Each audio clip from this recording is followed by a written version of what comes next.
What you do need though is you need one little dongle, one of these USB-C to Ethernet dongles that plugs into your phone. Here we have the actual controller. So this one has one Ethernet port on the back that is normally used, and we also have this unused one on the front. So we're going to use the one on the front to talk with the app and pull the diagnostics file. So we plug in the controller into this Ethernet dongle, and then what we do here, make sure I'm holding it steady, we're going to push and activate Ethernet tethering. And then what we do is, once that is enabled, we go into the OLS app, and we can actually see, in a second, when it refreshes the network, we can see the IP address that this dongle is now on with the Ethernet tethering. So that's 10.95.25.85. So in order for this controller to talk to this app, all we really need to do is to put the controller on the same subnet.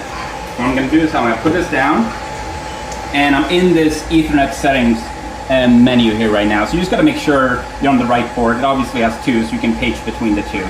And we're going to put in the same numbers we had from the app. So 10, and then I said 95,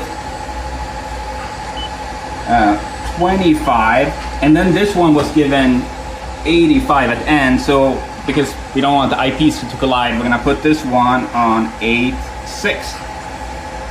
And then we enter, and it asks if I want to register the network configuration. You want to say yes. Basically, we're applying these settings, and it says setting complete. Now we can put this teach pendant away, and we can go into the app and do add controller, and we can scan, and it found that 10.95.25.86. Want to double check? Yes, that is the IP that we had on the teach pendant, and we click OK. And it does a little search, little probing.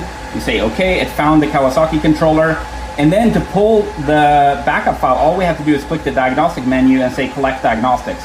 And then it does a lot of things behind the scenes to actually get that full backup. You got it already, and we click share link, or create share link. And that takes a few seconds. It does the upload. We already have it.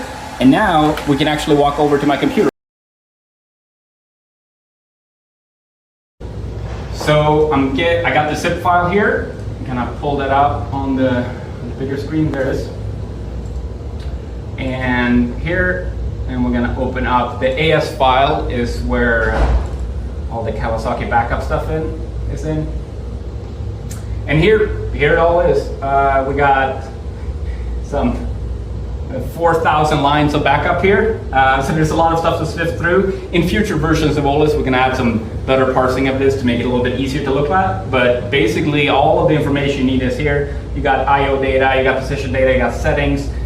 You even have every program on the controller is actually in here. So if I go here at the bottom, you can actually see all of that AS code. So yeah, I'll be putting this zip file, the link to the zip file, in the comments if you want to download it and check it out for yourself. So yeah, please take a look. Please give us feedback on other things you think would be relevant to include in the zip files. Appreciate it. Thank you.